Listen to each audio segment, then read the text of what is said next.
What up, YouTube? Gonna be doing a review on the Givenchy Rottweiler t-shirt, and this is actually from the Fall and Winter 2011 collection. And this shirt was actually purchased at Ssense in Montreal, Canada. I don't know if many of you have heard of it or not, but it's really similar to like Barney's or even Colette. So they also like luxury, high-end designer brands. So yes, this was purchased about 2 to 3 years ago. I want to say it was 3. Let's see, show you the tag right there. The line right there. Show you some of the details.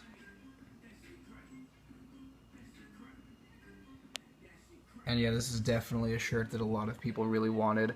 Mainly because it was kind of like the design that really launched like Givenchy to be a really popular luxury brand again.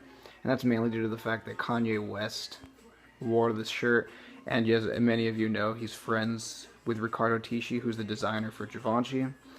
And the one thing I actually don't like about this shirt is that it's probably easily the most bootlegged Givenchy shirt ever made. Other than the shark print, I'd say this is high up there because you won't believe the crazy amount of fakes I've seen. It's a little ridiculous. And one way you can tell is on the tag. Like, these all lay flat, and you see how everything's squared off, every letter. On other ones, like, you'd see like stitching in between the letters and stuff of the name, so they were all really off. And also there's always going to be the T line running down all these shirts, so that's another thing you could look for.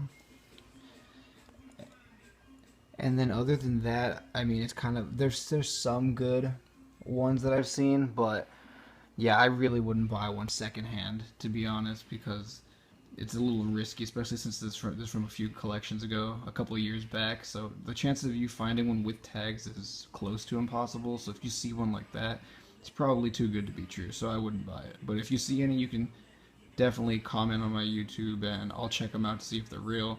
They're probably not. I mean, if they're used, no tags, and look somewhat like this, I'm trying to get really close in the design so you guys can see. Yeah, make sure everything's perfect though. And yeah, the one that I actually really did want was the long sleeve crew neck. I never got that. And they also had a knit sweater. They had one with the Rottweilers all around the collar. Never got that one either. This is actually the only item I have from Givenchy. But all in all, it's a really cool shirt. Something I would recommend if you could find one. But like I said, they're really scarce. But other than that, yeah, that's pretty much all I have to say. So, peace out, YouTube.